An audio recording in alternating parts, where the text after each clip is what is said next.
கருத்து சுதந்திரம்ங்கிறது வேற, நியூடிட்டிங்கிறது வேற. நியூடிட்டியே கொண்டு போய் கருத்து சுதந்திரத்தோட கம்பேர் பண்ணக்கூடாது. ஆனா எலான் மஸ்க் அதை போட்டு குழப்பிக்கிறாப்ல. ட்விட்டர் பான்னே ஒன்று இருக்கு ப்ரோ. ஸோ நீங்க தவறா இருந்தோடனே திருத்திட்டு எடுத்துட்டீங்க. எடுத்துட்டேன்ல, நான் எடுத்துட்டேன். தப்புன்னு சொல்லிட்டு டக்குன்னு அந்த ட்வீட்டை டெலீட் பண்றேன்ல, நீ ஏன் பண்ணல? முதலாளி கோச் பாரு, இதுதான் நீ எச்சத்தனம் பண்றேங்கிறேன் நான். இந்த எச்சத்தனத்தை ஃபேஸ்புக் அலோவ் பண்ணும், ட்விட்டர் அப்படி கிடையாது. ஏன்னா எலான் மஸ்க் வந்து நம்ம வந்து ஒரு ஃப்ரீடம் விரும்பக்கூடிய நபர்லாம் நம்ம நம்பவே முடியாது. மாறாக அவர் he is also a member of a secret சொசைட்டிங்கிற பார்வை இருக்கு. அவங்க அம்மா வந்து ஒரு சீக்ரெட் சொசைட்டியோட மெம்பர். திமுக ஐடி விங்குள்ள போங்களேன், என்னை திட்டு வாங்கிங்க. அது ரொம்ப வன்மமா திட்டுறாங்க. யார் இந்த தம்பின்னு உள்ள போவேன். உள்ள போய் பார்த்தா அவங்க எல்லாம் அதை தான் ட்வீட் பண்ணி விற்பாங்க. காணாமல் போன ஆன்டி, தூக்கி சென்ற கணவன், இந்த கிரிப்டோ கரன்சி, இதில் எல்லாமே நம்பிக்கை வைக்காதீங்க. இது எல்லாமே ஒரு பிளான்டு ஏமாத்து வேலைதான். ஸோ மார்ஸும் அப்படிதான்றீங்க. அதே போலதான் மார்ஸ். ஏன்னா இவன் வந்து அந்த மார்ஸுக்கு நான் போகணும் அப்படிங்கிறதுக்காக இவன் சொல்ற இதெல்லாம் பண்றான்ல, இன்வெஸ்ட்மெண்ட் பண்ணி அது ரிசர்ச் எல்லாம் பண்றான்ல, அந்த ரிசர்ச்சுக்கு அவனுக்கு பணம் நிறைய தேவைப்படுது. அந்த பணத்தை அவன் எப்படி சோர்ஸ் பண்றான்னா,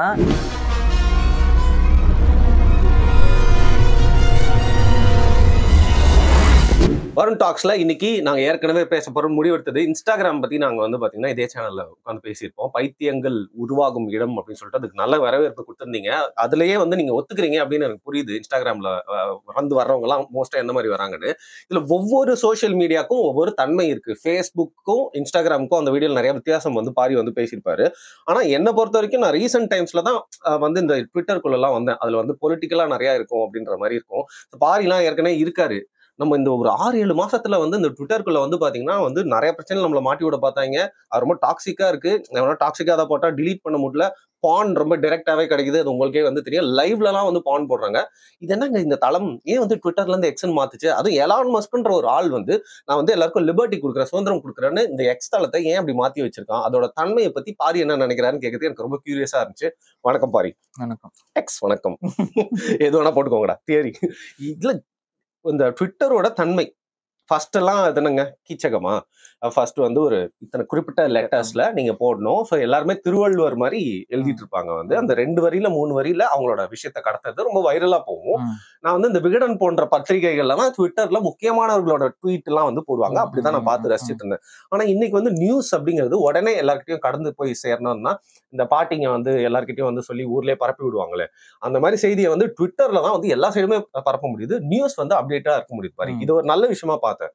ஆனா உள்ள வந்து பார்த்தா எப்போ பிரச்சனையில மாட்டி விடுவாங்கன்னு தெரியல. அதோட அல்காரிதமும் வேற மாதிரி இருக்கு. அதோட தன்மையே டிஃப்ரெண்டா இருக்கே பாரு. இது ட்விட்டர் அப்படிங்கிறது இந்த எக்ஸ் அப்படிங்கிறது வந்து என்னன்னா, ட்விட்டர்னு சொல்லிடுவோம், அதுக்கப்புறம் எக்ஸுக்கு வருவோம். அது எப்படி அந்த டிரான்ஸ்ஃபர்மேஷன் நடந்துச்சு? ஃபர்ஸ்ட் அந்த குருவி இருக்கும். ட்விட்டர் வந்து பொறுத்த வரைக்கும் என்னன்னா, அதுல எனக்கு ஃபர்ஸ்ட் பிடிச்ச ஒரு விஷயமே வளவலா கொலகொலான்னு எழுத தேவையில்லை. சுருங்க சொல்லி விளங்க வைத்தல் அப்படிங்கிற அந்த ஒரு பேசிக்கான ஒரு டெர்மினாலஜில இருந்து தான் அந்த ஒட்டுமொத்த இதுமே இருக்கும். உங்களால எக்ஸ்ட்ரா கூட எதுவுமே பண்ண முடியாது. சும்மா அந்த சிம்பிள்ஸ் எல்லாம் போட்டீங்கன்னா கூட எக்ஸ்ட்ரா போயிடும். அதனால எதுவுமே பண்ண முடியாது. உங்களால அந்த பர்டிகுலர் ஒரு 2 லைனுக்கு மேல உங்களால எதுவும் பண்ண முடியாது. ஸோ எதுவா இருந்தாலும் சின்ன சின்னதாக சொல்லணும். மல்டிபிள் செயின் ஆஃப் இது போடலாம். இப்ப வந்து கண்டினியூவா ஒரு விஷயத்த சொல்லணும் அப்படின்னா ஒரு ட்வீட், அதுக்கு அடுத்து ஒரு ட்வீட், அதுக்கு அடுத்து ஒரு ட்வீட், அந்த செயின் போடுவாங்கல்ல, அந்த மாதிரி த்ரெட், அந்த மாதிரி த்ரெட் போட்டு விட்டுட்டு பண்ற மாதிரி இருக்கும். அப்ப இருந்துமே நான் இருக்கேன் ட்விட்டர் அந்த பழைய அக்கௌண்ட்ல இருந்தே தான் அப்படிதான் இருக்கேன். அப்புறம் அதுவே எக்ஸா மாறிடுச்சு. உண்மையா சொல்ல போனா ட்விட்டரை பொறுத்த வரைக்கும் ஆரம்பத்துல நான் ட்வீட்ல இருந்தேன். அது அப்ப வந்து ட்வீட் வந்து யாருமே யூஸ் பண்ணல. அது எப்பவுமே ஒரு சோசியல் மீடியா அது வந்த புதுசுல நான் சொல்ல, பட் அது இருக்குன்னு தெரிஞ்சு சோசியல் மீடியாஸ்ல எல்லாம் உள்ள போய் நான் இருந்தேன் கொஞ்ச நாளைக்கு. இப்போ ஒவ்வொன்றையும் பயன்படுத்திட்டு இருந்தேன். அப்ப வந்து பாத்தீங்கன்னா அந்த தமிழ் தேசியம் பேசுறவங்களோ இல்ல வந்து அந்த குரூப்பே வந்து பெரும்பான்மையான தமிழர்களே வந்து ட்வீட் பக்கமே உள்ள இல்ல.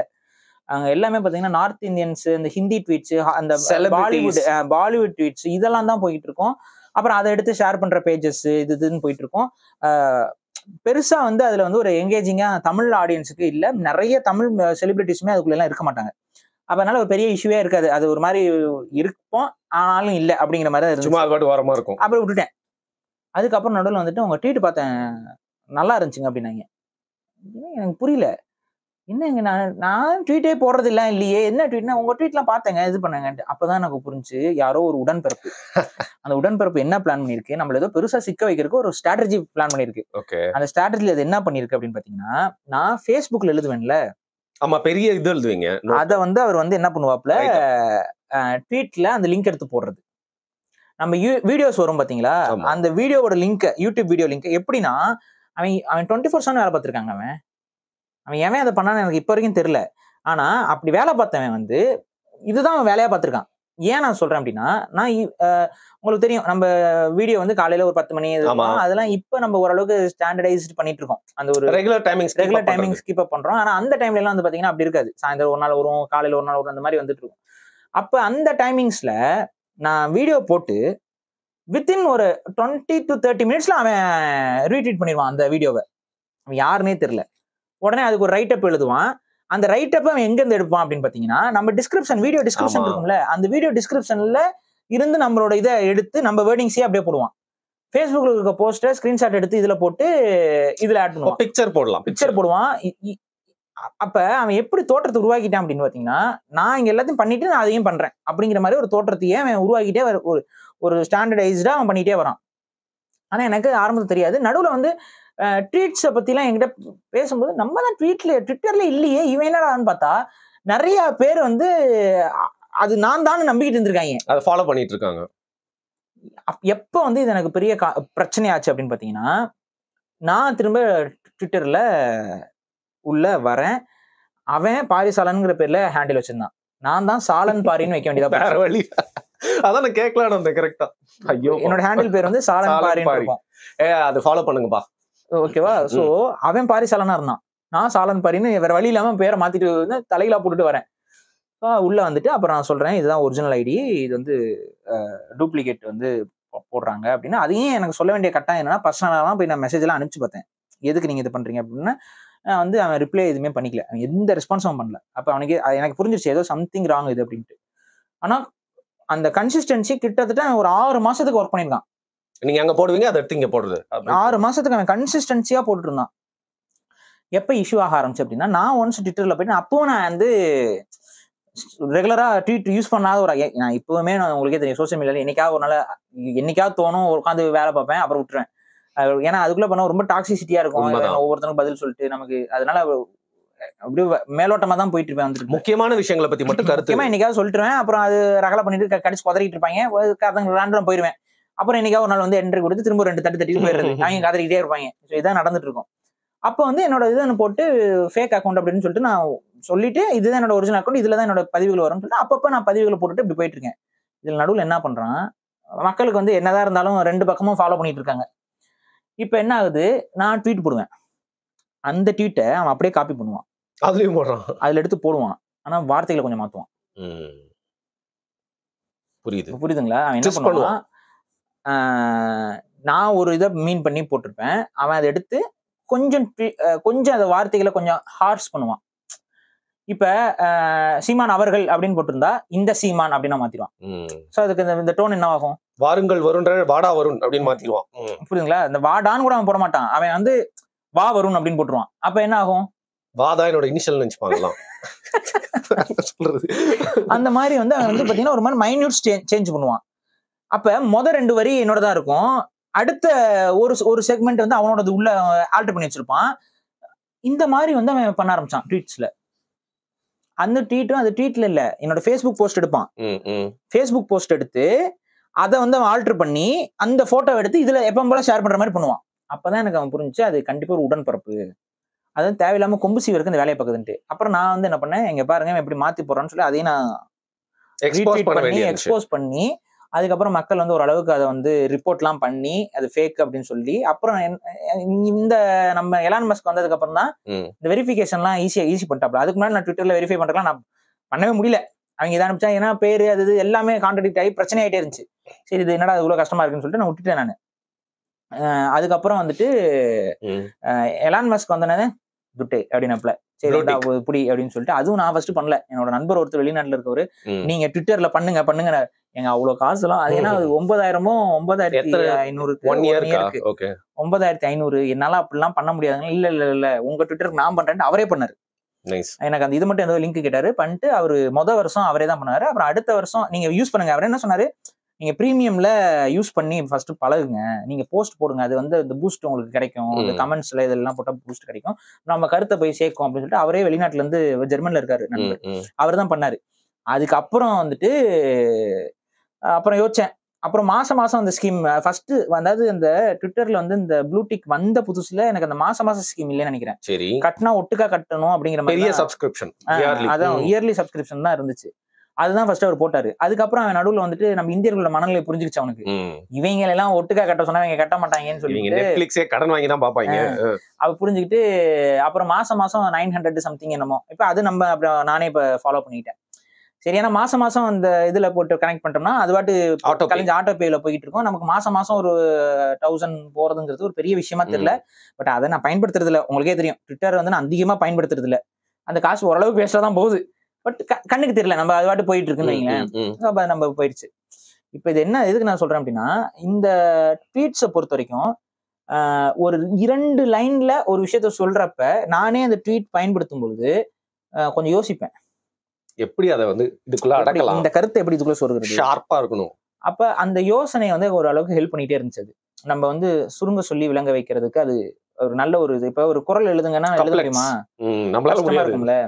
அந்த மாதிரி அது ஒரு சுருங்க சொல்லி விளங்க வைக்கிறது ரொம்ப கஷ்டமான ஒரு விஷயம் தான். ஆனா அதை வந்து அது கொஞ்சம் பண்றது, அதுலயே கொஞ்சம் இன்ட்ரெஸ்டும் இருந்துச்சு. சரி பரவாயில்ல, சின்னதா ஏதாவது விஷயத்த சொல்ல முடியுமா அப்படின்ட்டு. அப்பதான் நான் அந்த மாதிரி அந்த விஷயங்கள்லாம் கொஞ்சமா பண்ணேன். ஆனா ஒன்ஸ் நம்ம எலான் மஸ்க் உள்ள வந்ததுக்கு அப்புறம் அதை மாத்தினாப்ல. இப்பவும் ட்வீட்ல வந்து அப்படிதான், ஏதோ லிமிட்டட் தான் இருக்கு. பிரீமியம்னா நீங்க கொஞ்சம் எக்ஸ்ட்ரா இது போடுங்க. இப்பவும் லிமிட்டட் தான். பட் ஆனா பிரீமியம்ங்கும் போது அந்த லிமிட்டை கொஞ்சம் எக்ஸ்டெண்ட் பண்ணிருக்காப்ல. சோ அதனால நம்மளால ஒரு கட்டுரையும் கூட போட முடியும், எடிட் பண்ணலாம். பட் என்ன சிக்கல்னு பாத்தீங்கன்னா, அந்த பார்வைக்கு அந்த முதல் கொஞ்சம் வரி தான் ஃபர்ஸ்ட் தெரியும். நீங்க அடுத்து தட்டி சீன் மோர்னு போட்டீங்கன்னா தான் அடுத்து தெரியும். ஸோ அப்பவுமே அந்த முதல் 2 வரியில முடிஞ்ச வரைக்கும் விஷயத்த கொடுக்கணுங்கிறது தான் அது ஒரு பேசிக்கா மாத்தி வச்சிருக்காப்ல. பட் ஆனா அது மூலியமா ரெவன்யூ ஜென்ரேட் பண்றதுக்கு, ஏன்னா விலை கொடுத்து வாங்கியிருக்கிறோம், முடிஞ்ச வரைக்கும் அதுல காசு எடுத்துணுங்கிறதுக்காக மானிட்டைஸும் பண்ணிருக்காப்ல. மானிட்டைஸ் பண்ணி அதுல காசு கொடுத்தா தானே நம்ம ஆளுகளுக்கு வந்து எப்ப அதுல உள்ள, நீங்க நல்லா நோட் பண்ணிருப்பீங்க, பல பேர் ட்விட்டர்லயே கதையா கிடப்பாங்க. நாங்க எல்லாருமே மானிட்டைசேஷனுக்காக தான் பண்ணிட்டு இருப்பாங்க. மானிட்டைசேஷன் எனேபிள் பண்ணிருப்பாங்க, நம்ம எல்லாம் பண்ணல. அது பண்ற ஐடியாவும் இல்லைன்னு இல்லை. ஏன்னா நம்ம எல்லா சோசியல் மீடியாலும் இப்ப நமக்கு யூடியூப்ல பேசிட்டு இருக்கோம், பண்றோம். அதுல ரொம்ப டெஸ்பரேட்டா இருக்கு. இல்ல டெஸ்பரேட்னு இல்ல, அதுலயும் நம்ம உட்காந்து எல்லாத்தையும் பண்ணிட்டு இருந்தோம்னா பாரு, அதுக்காகவே நீங்க வீம்புக்குனா ட்வீட் போட்டே இருக்க முடியுமா? சில பேர் அதுலயே கதின்னு இருப்பாங்க. அதனால காலையில ஒரு 10 ட்வீட், மத்தியானம் ஒரு 10 ட்வீட்னு போட்டுட்டு எல்லாரும் வம்பு பண்ணி அது தேவை கிடையாது. நமக்கு கருத்தை சொல்றப்ப இருக்கிற இடத்துல நம்ம கருத்தை சொல்றோம். கொஞ்சம் அதிகமா சொல்ற இடத்துல நம்ம உட்காந்து யூடியூப்ல பேசிடுறோம். அதை உட்காந்து ஒரு ஸ்பாய்லர் பண்ணி அங்க ஒண்ணு பண்ணி அதுக்கப்புறம் இங்கேயும் வந்து பண்ணி அதான் அதுலயே பாத்துட்டாங்க. அப்புறம் இதுல என்ன, அப்ப இது மாதிரி ஒரு மாதிரி ரொம்ப அதிகமா இருக்கும் வேலைங்கிறனால நம்ம அதை கொஞ்சம் அவாய்ட் பண்றோம்னு வைங்க. பட் பேசிக்கா இந்த எக்ஸ் தளம் அப்படிங்கிறது சுருங்க சொல்லி விளங்க செய்தல் அப்படிங்கிற இடத்துல ஆரம்பிச்சு இன்னைக்கு அது ஒரு மாதிரி பணம் சம்பாதிக்கிறதுக்கான ஒரு இடமாகவும் பணம் ஈட்டுறதுக்கான ஒரு இடமாகவும் உங்களுக்கு பாப்புலாரிட்டி இருக்கா காசு அப்படிங்கிற கான்செப்ட்ல வருது. அதுதான் வந்து எலான் மஸ்கும் பண்றாப்புல. இதுல ஒரு விதத்துல நல்லது இருக்கு, கெட்டது. நல்லது என்ன அப்படின்னு பாத்தீங்கன்னா, எலான் மஸ்குடைய ஒரு அடிப்படை விஷயம், ட்விட்டர் இன்னைக்கு நான் அதிகமா நம்புறேன், எக்ஸ் தளத்தை நான் அதிகமா நம்புறேன். ரீசன் என்ன அப்படின்னு பாத்தீங்கன்னா, என்னால தேசிய தலைவரோட படங்களை போட முடியுது, என்னால எந்த ஒரு விஷயத்தையுமே போட முடியுது, எந்த ஒரு சென்சார்ஷிப்பும் இல்லை இதுல. ஓகே, புரியுதுங்களா? சென்சார்ஷிப் வந்து ரொம்ப கம்மியாக, சென்சார்ஷிப் இல்லைன்னு சொல்ல மாட்டேன், ரொம்ப தப்பா ஏதாவது போட்டீங்கன்னா அது தூக்குது. பட் சைட்ஸ் எடுக்கிறது இல்லை. இப்போ ஃபேஸ்புக்கில் வந்து பார்த்தீங்கன்னா அவங்க ஒரு செட் ஆஃப் ரூல்ஸ் வச்சுக்கிட்டு அந்த ரூல்ஸ் சரி தப்பு அப்படிங்கிறதுக்கு அந்த அந்த அந்த பிரீதிங் ஸ்பேஸ் கூட இல்லை அவங்க. இதில் ஃபேக்ட் செக்கிங் அது இதுங்கிற இல்லை, ஃபேக்ட் செக்கிங் நீ பண்ணி தப்பா இருந்துச்சுன்னா தூக்கு. பட் ஆனால் வந்துட்டு நம்ம ஒரு கருத்தை சொல்லும் பொழுது அந்த கருத்தை வந்து எதிராக வைக்கிற மாதிரி, இப்போ ஃபேக்ட் செக்கிங்ல வந்து இப்போ போடுறோம், அதுக்கப்புறம் அது ஒரு தப்பு அப்படின்னா அவங்க எடுத்து சொல்றாங்க, அதுக்கப்புறம் அதை நம்ம மாத்திக்கிறோம், இது வேற. இது ஹியூமன் மிஸ்டேக். நான் இப்போ ஒன்று சொல்றேன் பாருங்களேன். நான் சமீபத்தில் வந்துட்டு சீமான் அவரோட வீட்டில் சமன் ஓட்டினாங்க. அதுல வந்து அந்த ஆடியோ நமக்கு எப்படி கேட்டுச்சு, ஒரு நாடார்னு சொல்ற மாதிரி, நீ நாடாரு தானே அப்படின்னு சொல்லி கேட்கறது. அப்புறம் தான் புரிஞ்சுது அந்த ஆளுக்கு தடி நாக்குன்னு இந்த சென்ஸ் எதையாவது வாயில போட்டு மென்னுக்கிட்டே இருப்பாரான்னு தெரியல. அப்ப என்னன்னா விளையாடாத இது ஆயா தமிழ், இது இப்படி ஆயா தமிழ் பேச கத்துக்கணும். முதல்ல இந்த காவல்துறை அதிகாரிகளுக்கு தமிழ் பேச கத்துக் கொடுங்க. விளையாடாதே இதுதான். அவர் என்ன விளையாட போறாருங்க அந்த இடத்துல? ஏதாவது எவனுக்காவது யோசிக்கணுமா? விளையாடாத, அதான் அது அந்த ஆள் விளையாடாதானே, விளையாட ஏதோ மாதிரி பேசுறாருங்க. அது நம்ம காதுல நாடார் தானேன்னு கேக்குது, பரப்பி விடப்பட்டுச்சு. நாடார் தானேன்னு தான் கேட்டுச்சு. நானும் கேட்காமலாம் போடல, யாரும் வந்து அது வெரிஃபை பண்ணாமலாம் போடல, நாடார் தானேன்னு தான் கேக்குது. ஆனா அது ஒரு சில உங்களுக்கு தெரியும், இந்த ஆடியோட சில வார்த்தைகள் வந்து சில பேருக்கு ஒரு மாதிரி கேட்கும், சில பேருக்கு ஒரு மாதிரி கேட்கும். அந்த மாதிரி சில இது, அந்த மாதிரி இவரு விளையாடாத அப்படின்னு சொல்றாரான்னு நம்ம செக் பண்ணிட்டு கேட்கும் பொழுது அது விளையாடாதன்னு காதுல விழுகுது. பொதுவாசமா நார்மலா எதுவுமே பார்க்காம நீங்க புதுசா ஒருத்தர் பாருங்க என்னங்க இப்ப கேட்கிறாருன்னு சொல்லுங்க, நாடாரு தானே தான் கேட்கும். அதுல இன்னொரு இவர் நாடாருன்னு எப்படிங்க பேசலாம் அப்படின்னு சொல்லிட்டு ஒருத்தரோட சொன்னதுக்கு அப்புறம் நீங்க போய் பாருங்க, அப்படியே நம்பணும் பொழுது ஒண்ணும் நம்மளும் தாங்க கேக்குது. எவன வேணா புதுசா கூப்பிட்டு கேளுங்க, அது அப்படிதான் கேக்குது. ஆனா நமக்கு அப்படிதான் கேட்டுச்சு, தோணும் இல்ல, கேட்கறதே அப்படிதான் கேக்குது. ஏன்னா அவரோட ப்ரொனன்சியேஷன் விளையாடாதே அப்படிங்கிறது அந்த இடத்துல அது சொல்ல தேவையில்லை. நீ விளையாடாதே அப்படின்னு அவர் சொல்றாரு. நீ விளையாடாத அப்படிங்கிறாரு. இந்த நீ விளையாடாத அப்படிங்கிற அந்த வார்த்தை நீ விளையாடாதன்னு எதுக்கு இங்க வருது? ஆனா நமக்கு அது நீ நாடார் தானேன்னு தான் அது பதிவாகுது. அப்ப அதை நம்ம எடுத்து போடுறோம். நம்ம ஃபேக்ட் செக்கிங் நம்ம பலமுறை அந்த தம்பியை கூப்பிடுவோம், வரமாட்டான். இதுக்கு மட்டும் வந்துட்டான். வந்துட்டு இது தவறாக சித்தரிக்கப்படுதுன்னு வந்து போட்டான். சரி, இது வரைக்கும் நான் கேட்கிறேன், இங்க வந்து இல்ல யுனெஸ்கோ நான் சொல்லிட்டே இருக்கலாம், யுனெஸ்கோ சான்று உங்க ஆள் வாங்கலே நான் சொல்றேன், தவறுன்னு வந்து பேசுனியே. சோ நீங்க தவறா இருந்தோட திருத்திட்டு எடுத்துட்டேன்ல, நான் எடுத்துட்டேன், தப்புன்னு சொல்லிட்டு டக்குன்னு அந்த ட்வீட்டை டெலீட் பண்றேன்ல, நீ ஏன் பண்ணல? முதலாளி கோச் பாரு, இதுதான் நீ எச்சத்தனம் பண்றேங்கிறேன் நான். இந்த எச்சத்தனத்தை ஃபேஸ்புக் அலோவ் பண்ணும், ட்விட்டர் அப்படி கிடையாது. ட்விட்டர் இந்த ஆள் வந்து உடனே இந்த ஃபேக்ட் செக்கிங் யூனிட் இவங்களுக்கு எந்த ஒரு வேல்யூவும் கொடுத்து வைக்கல, சும்மா நீ ஒரு ஹேண்டில் வச்சுக்கலாம் அவ்வளவுதான். ஆனா ஃபேஸ்புக்கோட உள் நிர்வாகத்துல இருந்து இவங்க அதை பண்ணுவாங்க, பேக் எண்ட்ல இருந்து. ஸோ இந்த பேக் எண்ட் சப்போர்ட்டே இவங்களுக்கு கிடையாது. இப்ப நம்ம இது ஒரு தப்புன்னு சொல்றது மாதிரி நீ ஒரு இது தப்புன்னு சொல்ற, அது வேற, நீ தப்பு நான் தப்புன்னு அது பேசிக்கலாம், அது வேற. ஆனா நீ அங்க ஃபேஸ்புக்ல என்ன பண்ண, பேக் எண்ட்ல வந்துட்டு உள்ள வந்துட்டு போடுவ. பட் ஆனா ட்விட்டர்ல அது முன்னாடி அப்படி இருந்துச்சு தெரியல, இப்ப அப்படி இல்ல. எலான் மஸ்க் வந்து அந்த ஃபேக்ட் செக்கிங் யூனிட் இதெல்லாம் எதுவுமே இல்ல, கருத்து சொல்றாங்க, அந்த கருத்துக்கான முழு பொறுப்பு நம்ம. அது வந்து இருக்கிறது இல்லாதது, எடுக்கிறது எடுக்காதது இதெல்லாம் வந்து. அப்புறம் ஒரு அளவுக்கு எடிட்டிங் வந்து இப்ப இதுல அலோவ் பண்ணாங்க. சில டைம்ஸ் பாத்தீங்கன்னா ஸ்பெல்லிங் மிஸ்டேக்கா நம்ம ஏதாவது அடிச்சிருவோம், அடிச்சு அப்லோட் பண்ணதுக்கு அப்புறம் அதுக்கு தப்புன்னு தெரியும்.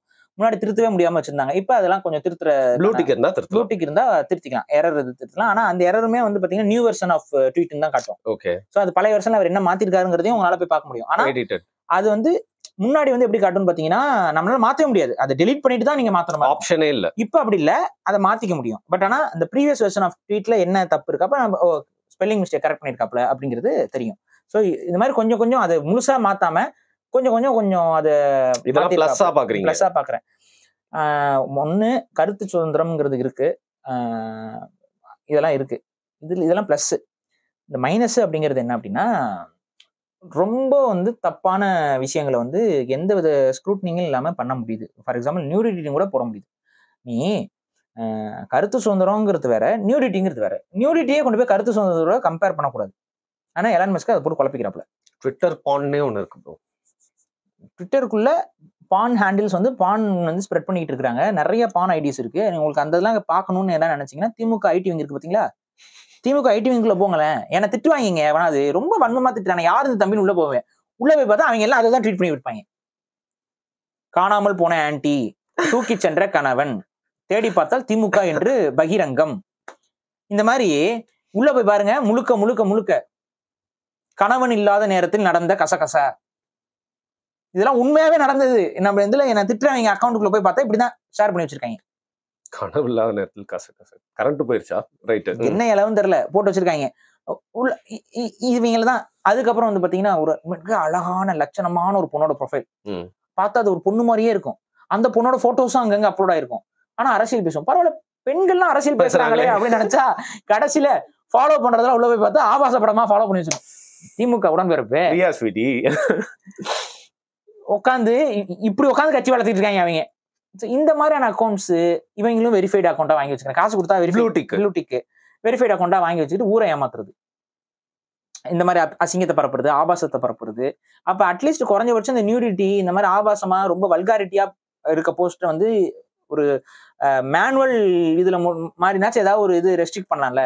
மேனுவலா ஒரு டீமை போட்டு அந்த டீம் வந்து ஏதாவது ரிப்போர்ட் ஆச்சுன்னா கூட ஆக்ஷன் எடுக்கலாம்ல. அது எதுவுமே பண்றது இல்லை ட்விட்டர்ல. ஸோ குப்பை கூலமா ஒரு பக்கம் நாரி கிடக்கு. குப்பையை அகற்றதுக்கு ஆள் இல்லாதனால ஒரு சில அக்கௌண்ட்ஸ்குள்ள போய் பார்த்தா அது பயங்கர குப்பை கூலமா இருக்கு. ரொம்ப ஆபத்தான சில விஷயங்களும் நடக்குது அதுல. அதுல என்ன அப்படின்னு பாத்தீங்கன்னா, நீங்க இந்த பான்லயே 2 விதமா இருக்கு. ஒண்ணு வந்து நார்மலா காசு வாங்கிட்டு நடிக்கக்கூடிய பான் ஆக்ட்ரஸ்களை வச்சு எடுக்கக்கூடிய வீடியோஸ். இன்னொன்னு வந்து பாத்தீங்கன்னா ரேப் வீடியோஸ், பிசிக்கல் அபியூஸ் மூலியமா எடுக்கிற வீடியோஸ், குழந்தைங்க இருக்கிற வீடியோஸ், இந்த மாதிரி வீடியோஸ் கூட ட்விட்டர்ல எந்த விதமான ரெஸ்ட்ரிக்ஷன் இல்லாம ஓடிக்கிட்டு. இதெல்லாம் என்ன எப்படி நம்ம கரெக்ட் பண்றது? இப்ப வந்து ஒரு பொண்ணை வந்து வலுக்கட்டாயமா புணர்றது நேரத்துல ஒருத்தன் வீடியோ எடுத்து வச்சிருக்கான். கன்சென்ட்டோட எடுத்திருப்பாங்க சில வீடியோஸ். பட் ஆனா நெட்ல போட்டு பிளாக்மெயில் பண்ணுவான் அப்படிங்கிறதெல்லாம் இருக்கு. ஆமா. பழைய முன்னாள் காதலன் இந்த மாதிரி வீடியோஸ்லாம் ஆக்சுவலா வந்து இருக்கவே கூடாது. பட் அதெல்லாமும் இருக்கு. நான் பார்த்திருக்கேன். ஒரு பாய் ஃப்ரெண்டும் கேர்ள் ஃப்ரெண்டும் மாட்டிப்பாங்க. அது வந்து அது மாதிரி ஒன்றும் பார்த்திருப்பேன். ஓகே. ஸோ இந்த மாதிரியான பான்ஸ் இந்த மாதிரியான விஷயங்களும் வந்துட்டு அதெல்லாம் பான் கிடையாது. ஆக்சுவலா வந்து அதெல்லாம் விக்டிம்ஸோடைய கேஸ் வீடியோஸ் இது. அதெல்லாம் வந்து நெட்ல போட்டு பரப்பிட்டு இருக்காங்க. ட்விட்டர்ல அதெல்லாம் பரவுது. அப்ப அதெல்லாம் ரொம்ப ஒரு மாதிரி டேஞ்சரா ஃபீல் ஆகுது நமக்கு. அப்புறம் வந்துட்டு இப்ப நம்ம வீட்டு பிள்ளைகளோட போட்டோஸ் எடுத்து என்ன வேணாலும் மாஃப் பண்ணி போட்டா அதை வந்து அலோ பண்ணுது. ஏஐ மாடிஃபிகேஷன்ல சில விஷயங்கள்லாம் வந்து தமிழ் தேசியத்துக்குள்ள இருந்துட்டு பண்ணாதீங்கடா. அசிங்கமா இருக்கு. நீங்களும் தமிழ் தேசியவாதின்னு சொல்லிக்கிறீங்க, நாங்களும் தமிழ் தேசியவாதின்னு சொல்லிக்கிறது அசிங்கமா இருக்குடா எங்களுக்குலாம்.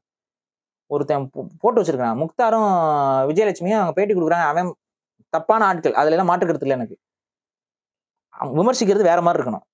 அவங்க 2 பேரும் முத்தம் கொடுத்துக்கிற மாதிரி ஏஐல போட்டு ஒருத்தன் போட்டு வச்சிருக்கான். தயவு செஞ்சு இந்த மாதிரி எல்லாம் பண்ணாதீங்க. தமிழ் தேசத்துக்குள்ள இருந்துட்டு ரொம்ப டாக்ஸிக்கா இருக்கு. நீ எதிர்க்கிறதுமே வந்து எல்லாருக்கும் அசிங்கப்படுத்திட்டு போயிடுவ. இந்த மாதிரி ஆட்கள் எல்லாரையும் அசிங்கப்படுத்திட்டு போயிடுவ. ரொம்ப தப்பு இதெல்லாம். அதுதான் இந்த டாக்ஸிசிட்டி கட்டுப்படுத்த முடியல. அவர் துறக்க முடியாத ஒரு டப்பா யாரும் தெரியாதுல்ல. அவன் தமிழ் தேசத்தை சப்போர்ட் பண்ண ஒரு ஃபேக் ஐடி.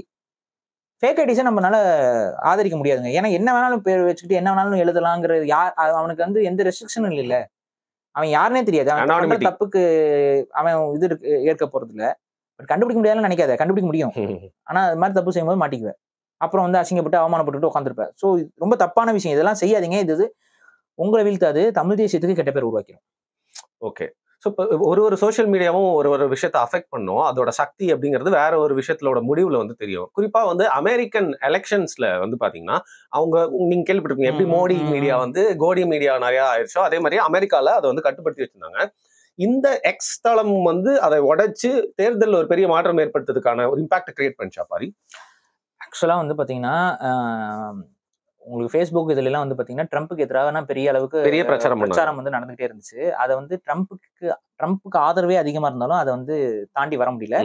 அது இன்னைக்கு எல்லா சோசியல் மீடியாலும் இருக்கு, ட்விட்டரை தவிர்த்து. ட்விட்டர்ல வந்து ஓரளவுக்கு அதை வந்து அதாவது அந்த மாதிரி ப்ரொபகேண்டா பண்ணும் பொழுதுலாம் அது பெருசா அது ஓரளவுக்கு டிடெக்ட் பண்ணி அது இது பண்றாங்க.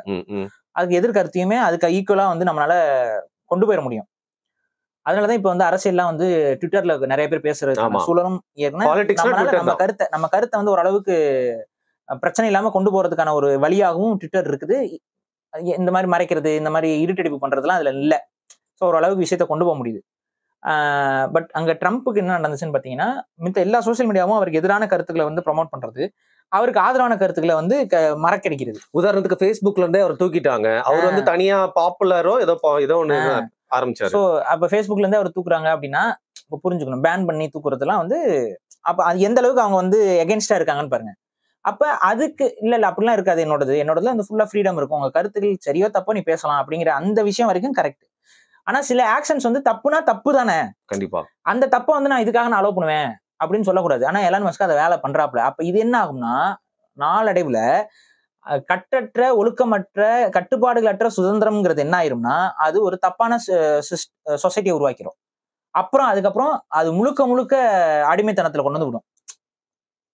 கரெக்ட். புரியுதுங்களா? சோ அதை நோக்கி எலான் மஸ்க் நகர்த்துறாரா அப்படிங்கிறது ஒரு சந்தேகம். ஏன்னா எலான் மஸ்க் மேலேயும் நமக்கு 1000 மணியான டவுட்ஸ் இருக்கு. ஏன்னா எலான் மஸ்க் வந்து நம்ம வந்து ஒரு ஃப்ரீடம் விரும்பக்கூடிய நபர்லாம் நம்ம நம்பவே முடியாது. மாறாக அவர் he is also a member of a secret சொசைட்டிங்கிற பார்வை இருக்கு. அவங்க அம்மா வந்து ஒரு சீக்ரெட் சொசைட்டியோட மெம்பர். ஆமா, அவங்க அப்பா வந்து ஒரு சீக்ரெட் சொசைட்டியோட மெம்பர். இவங்க எல்லாமே அவங்க அப்பாவோட சைட்லயும் அவர் நிறைய ஊழல் பண்ணியிருக்காரு, நிறைய திருட்டுத்தனம் பண்ணி தான் பார்ன் வித் டைமண்ட் ஸ்பூன் தான் அவங்களாம். சில்வர் ஸ்பூன் கூட அவன் சொல்ல முடியாது. பெரும் பணக்காரனா தான் இருந்தான். அதனால அவன் ஒரு பெரிய அறிவாளி அப்படிங்கலாம் கிடையாது. அவன் ஒரு பெரும் பணக்காரன். அதனால அறிவானவர்களை அவனால விலைக்கு வாங்க முடிஞ்சது. அதன் மூலமா அவனோட பேரு இது எல்லாமே வந்து அவன் அந்த பணத்தின் மூலமா தான் அவனால சாத்தியப்படுத்த முடிஞ்சது. பிராண்டிங்ல அவன் கரெக்டா இருக்கிறான். இப்ப இந்த எக்ஸ்ன்னு அவன் கொண்டு வந்து எதுக்குன்னா இந்த புது ஜென்ரேஷன்லாம் இந்த காமிக்கல் அந்த ஒரு இதுல அதிகமா இன்வால்வ்டா இருக்கிறாங்கனால அதுக்கு தகுந்த மாதிரி ஒரு பேரை தூக்கி வைக்கிறான். ஓகே, எனக்கு சிம்பாலிசமா கேட்கல. பட் அந்த எக்ஸ்க்கு பின்னாடி ஏதாவது அர்த்தம் இருக்கா? அந்த ஷேப் பின்னாடி அதுக்கு பின்னாடியே ஒரு இது டீகோட் பண்ணிருப்பாங்க பாருங்க. அந்த எக்ஸ்க்கு பின்னாடி வந்து ஃப்ரீமேசனோட சிம்பல்ல இருந்து ஏன்னா நான் பார்த்தேன் அதெல்லாம் போய் ஃப்ரீமேசனோட சிம்பல்ல இருந்து அதை எப்படி எடுத்து டிரைவ் பண்ணி எடுத்திருக்காங்கிறது காட்டுவாங்க அந்த கேம்பஸ் அந்த divider and campus freemason simple இருக்குல்ல, அதுல இருந்தா அந்த எக்ஸ் வந்திருக்கு அப்படின்னு காட்டிருப்பாங்க. அது ரெண்டையும் வைக்கும்போது அது நடுவில் அதே மாதிரி தான் இருக்கு. ஸோ அது அதான் நான் சொல்றேன், அவனுக்கு பின்னாடியும் அந்த ஃப்ரீமேசன் சொசைட்டியும் அதுக்கு பின்னாடி கூட அந்த மறைமுக அரசியல்ங்கிறது இருக்கு. அவங்க அம்மா வந்து பாத்தீங்கன்னா தன்னை ஒரு சாட்டனிஸ்டாவே காட்டிக்கிட்டவங்க, ஓப்பனாவே காட்டிக்கிட்டவங்க. அது மாதிரி ஆல்பம்ஸ் போட்டவங்க, அதுக்கு மாதிரி வந்து அந்த மாதிரி மேக்கப் பண்ணிட்டு அது மாதிரி போட்டோஸ் கொடுத்தவங்க, அது மாதிரிலாம் இருக்கு அவங்களோட இது. அதிகப்படியா சொல்றது அவங்க ஒரு சாட்டனிக் சர்ச்சோட மெம்பர்னு அவங்கள சொல்றாங்க. அது நம்ம வெரிஃபை பண்ணணும், பட் அது ஒரு அவங்கள சொல்றாங்க அந்த மாதிரி சாட்டனிக் சர்ச்சோட மெம்பரா இருந்தாங்க அப்படின்ட்டு.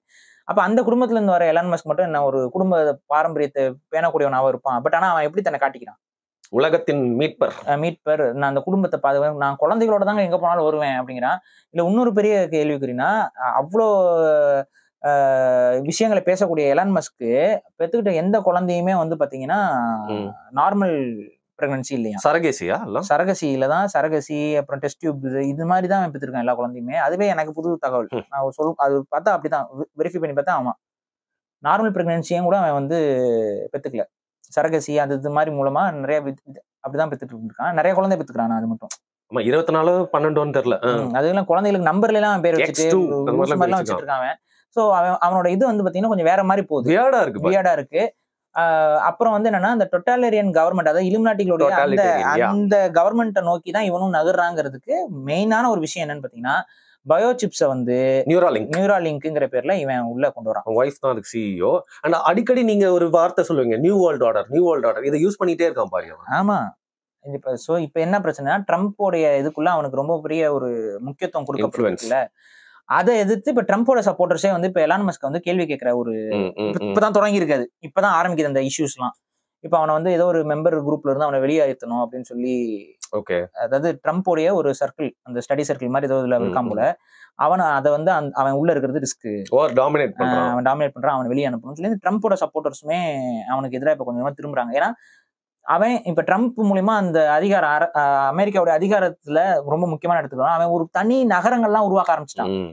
இப்ப அவன் வந்து அந்த டெஸ்லாக்குன்னு ஒரு தனி ஒரு நகரம் உருவாக்குறான். அவனுடைய ப்ராடக்ட்ஸ், அவனுடைய இதை வச்சு அதுக்கு ஒரு கம்யூனிட்டி மாதிரி உருவாக்கி அங்க வேலை செய்யறவங்க எல்லாமே அங்க கொண்டு போய், சோ எதெல்லாம் இந்த இலுமினாட்டி கூட்டம் செய்யணும்னு நினைக்குதோ அதெல்லாத்தையும் இவனும் செஞ்சு காட்டிக்கிட்டு அதை நோக்கி நகர்த்திட்டு இருக்கான். மக்களுடைய மூளையில வந்து சிப்பை வைக்க போறேன், நான் கண்ட்ரோல் பண்ண போறேன், அது இதுன்னு அவங்க அதை வச்சு எல்லாத்தையும் கனெக்ட் ஆகிக்கலாம் அப்படிங்கிற இடத்துக்குலாம் கொண்டு போறான். அதை சார்ந்து ரிசர்ச்சுக்கு கொண்டு போறான்னா ஆபத்தான ஆள். அவங்கிட்ட தான் இப்ப ட்விட்டர் இருக்கு, அதனால இது நம்ம முழுமையாவும் நம்ப முடியாது, ஆனா இருக்கிற வரைக்கும் நம்ம பயன்படுத்திக்கலாம்ங்கறதுதான் சொல்றோம். இப்ப கடைசியா ஒரு விஷயம் சொல்லுங்க, ட்விட்டர் தான் இருந்தாலும் ட்விட்டர்ல அதிகமா வந்து கதியா கிடக்கிறது பாத்தீங்கன்னா, எப்பவுமே வந்து நாடகடை நடத்துற நம்ம அண்ணாச்சி வந்து பாத்தீங்கன்னா அவரே வந்து மிச்சர் எடுத்து சாப்பிட மாட்டாரு, விப்பார், வியாபாரம் தான் பண்ணுவாரு. ஆனா அதிகமான ட்வீட் போடுறதுல யார் நம்பர் 1 பார்த்தா இவன் பைத்தியம் மாதிரி ஒரு நாள் ஃபுல்லா வந்து ஹீஸ் லைக் ஃபீடிங் ரீட்வீட்டிங் எல்லாமே பண்ணிட்டே இருக்கான். அது ரொம்ப ஒரு சின்ன பசங்க கிட்ட அவங்களோட அக்கௌண்ட் கொடுத்த மாதிரி இருக்கு. நீங்க நியூராலிங்க் பத்தி சொன்னீங்க, கடைசியா நான் ஏன் இது கேட்கணும்னு நினைச்சேன்னா, ஸ்டார்ஷிப். ஸோ அதாவது மார்ஸ்க்கு போகணும், அங்கே என்ன இருக்குன்னு எக்ஸ்ப்ளோர் பண்ணணும், மனிதனுக்கு இன்னொரு ப்ராபபிலிட்டி இருக்கா, மடத்தை ஆரம்பிக்கணும் எல்லாம். நான் என்ன சொல்ல, ரிசர்ச்சா மனுஷனை வந்து அடுத்த லெவலுக்கு கூட்டு போறதும் நல்லதுதான். ஏன்னா நிலாக்கு நம்ம போனதும் அப்படிதான். ஆனா இவன் முழுக்க நம்மளுக்கு இதான் நம்மளுக்கு தெரிஞ்ச ஒரே தெரியா இருந்து போயிட்டோம். இன்டு தி ஸ்பைடர்வர்ஸ்ல வர மாதிரி நிறைய யூனிவர்ஸ்லாம் கூட இருக்கலாம். ஆனா நம்மளுக்கு இருக்கிற உலகத்தை தானே காப்பாற்றணும்னு நினைக்கணும். இன்னொரு பிளானட் இருக்கு, இதை நம்ம என்ன வேணா பண்ணிக்கலாம், நம்ம தப்பிச்சு போகலாம் அப்படிங்கிற மாதிரி ஒரு மனநிலை தான் அவனோட போஸ்ட்டை பார்த்தாலே வருது பாரு. ஸோ அவன் யோசிக்கிறதே வந்து ஒரு நல்ல விஷயம் மாதிரியே தெரியல. அவன் நல்ல விஷயம் இல்ல, மேபி அது ஒரு பெரிய ஸ்கேமை நோக்கி நகரலாம். ஓகே, அந்த ஸ்கேமிங்ல அவன் கொஞ்சம் ஃபேமஸான ஆளு தான். ஓகே, டாஜ் டாலர் டோஜி இதுன்ட்டு வந்து காயின் கொண்டு வந்தான். அதை நம்ம கிரிப்டோ கரன்சியை நம்ம திரும்ப சொல்றோம். அது வந்து நீங்க நம்பாதீங்க, அந்த கிரிப்டோ கரன்சி அது சும்மா அது உங்களை வந்து ஏமாத்தி உங்களோட சேவிங்ஸ் அவங்க எடுத்துக்கிறானுங்க. எடுத்துக்கிட்டு அது ரியல் மணி ஆகும், அது மாதிரி ரியல் மணிக்கோட வேல்யூ இருக்கும் அதுக்கு அப்படி இப்படின்லாம் சொல்லி உங்க முன்னாடி ஒரு பொய்யான ஒரு மார்க்கெட்டை கட்டமைக்கிறான்.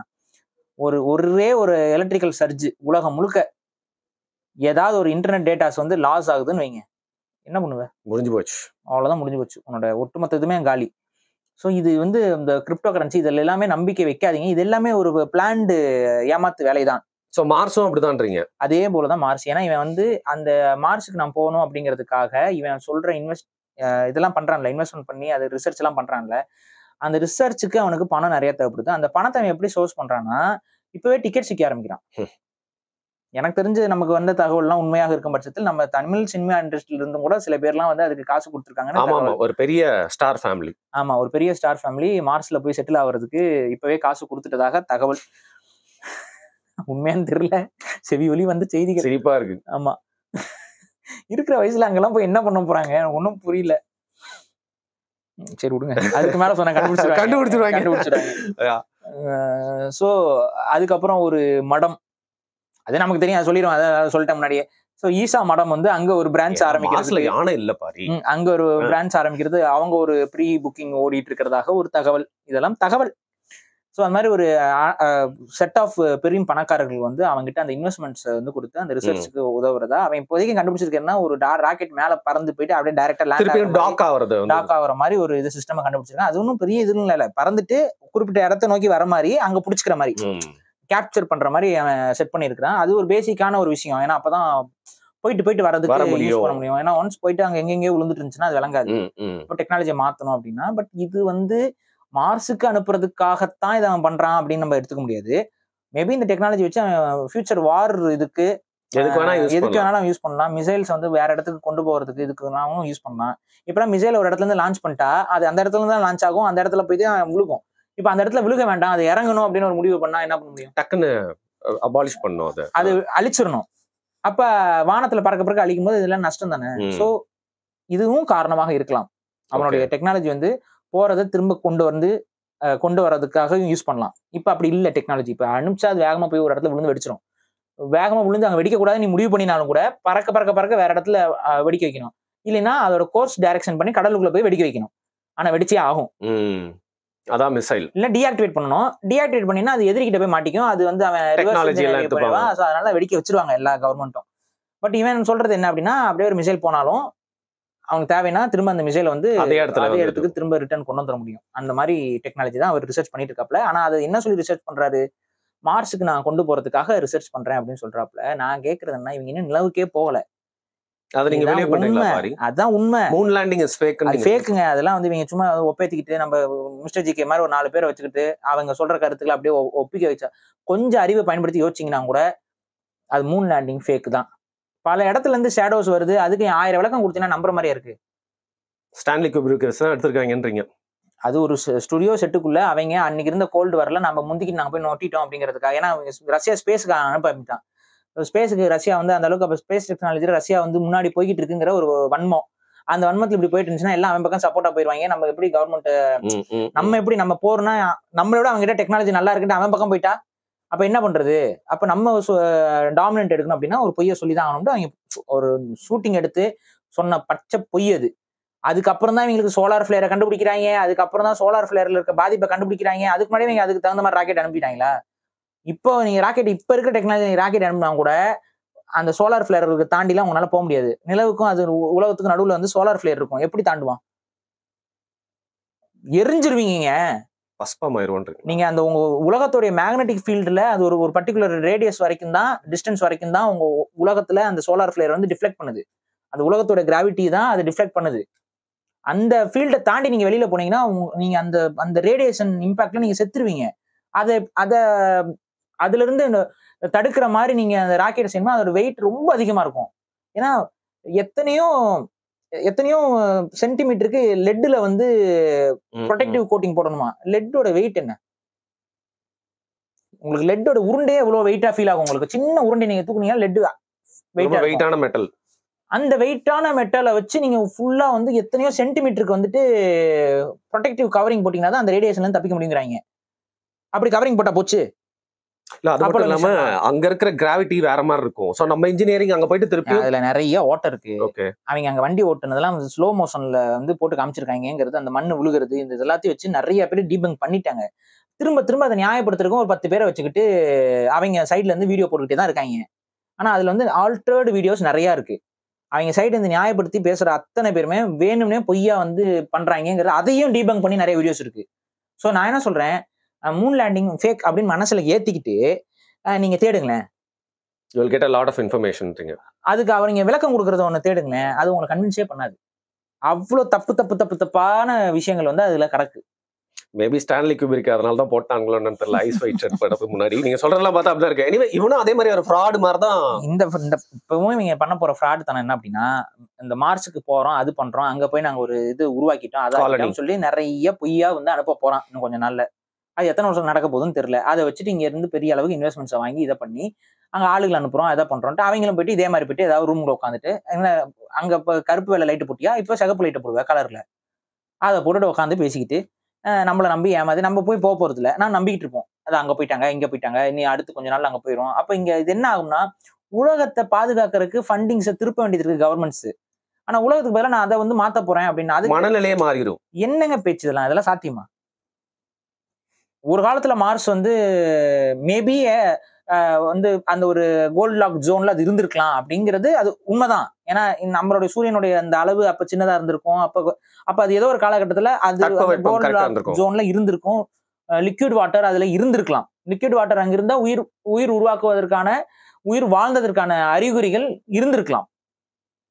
தெரியல நமக்கு, அது உண்மையிலே தெரியல. அது எல்லாமே இன்னும் ஆய்வு பண்ணல, அங்க இன்னும் உயிர் வாழ்ந்துச்சா இல்லையா. அதுவே மேஜர் இது அங்க வந்து ஒரு புழு மாதிரி ஒரு வீடியோ எடுத்து முன்னாடி வந்து ஞாபகம் ஒரு இது சாம்பிள் வந்து இது பண்ணாங்க. அப்புறம் அந்த சாம்பிள்லாம் வெரிஃபை பண்ணா அது வந்து கெமிக்கல் ரியாக்ஷன்லாம் அப்படி ஆயிருக்கு, அது புழுலாம் கிடையாதுன்னு சொல்லி பயாலஜிஸ்ட் எல்லாம் மறுத்துட்டாங்க. ஸோ அது லைஃப் ஃபார்ம்லாம் இல்லை, அதுக்கு லைஃப் ஃபார்ம் இருந்துச்சுங்கிறதுக்கான எவிடன்ஸ் கிடையாது அது அப்படின்னு சொல்லி நிறைய பேர். ஏன்னா ஒரு ஃபாசில் புழு மாதிரி ஒரு விஷயம் கிடைச்சது. ஸோ இதெல்லாம் நிறைய இருக்கு, அதுக்கு முன்னாடி அதெல்லாம் நிறைய இருக்குன்னு வைங்களேன், ரொம்ப டீட்டெயிலாக போவேனா. பட் எனக்கு என்னன்னா it might be a scam. அதனால மக்கள் அதெல்லாம் நம்பிட்டு இருக்காங்க. இருக்கிற உலகம் ஒண்ணு, அந்த உலகத்தை பாதுகாக்கிறது தான் நம்மளுடைய கவனமா இருக்கணும். அதை விட்டு இன்வெஸ்ட்மெண்ட்ஸ் எல்லாம் அதுல போயிட்டு திருப்பி அங்க போறாங்க. இங்க இது என்னன்னா அங்க உடனே வந்து பாம்பு போடுவேங்கிறான், நியூக்ளியர் மிசைல்ஸை போட்டு அங்க வந்து அந்த பிளானட்டை வந்து வெப்பமாக்குவோம், அப்புறம் பறவைகளை கொண்டு போய் விடுவோம் க்ளோஸ்டு என்க்ளோசர்ல, பறவைகள் வந்து பறப்போம், என்னென்னமோ பேசிட்டு இருக்கான். சூப்பர் வில்லன் பைத்தியமான மாதிரி பேசிட்டு இருக்கான். அது அப்படிதான் இருக்கு. ஆனா அதை வச்சு அவன் வந்து பெரிய அளவுல ஃபண்டை வந்து மொபிலைஸ் பண்றான். இதுதான் நடக்குது. ஓகே, சோ அதை மனசுல வச்சுக்கோங்கிறதான் செய்து சொல்றேன். எலான் மஸ்க் சந்தேக பார்வையோட தான் பார்க்கணும். ஓகே, ஒரு சைடு மார்க் வந்து மாட்டினாப்ல, இன்னொரு சைடு இவனையும் அப்படி பார்க்கணும். ஸோ ஒரு பணம் வச்சிருக்கவங்க, டெக்னாலஜி வச்சிருக்கவங்க, சமூக வலைதளத்தை வாங்கி வச்சிருக்கோம், அரசாங்கத்தையே மாற்ற முடியும்னா அவனை வந்து நம்ம சந்தேக கண்ணோட பார்க்கணும் அப்படிங்கிறது தான் எனக்கு இந்த வீடியோ மூலியமா உங்ககிட்ட இருந்து வெளிப்படுத்தணும் அப்படின்னு நினைச்சேன்.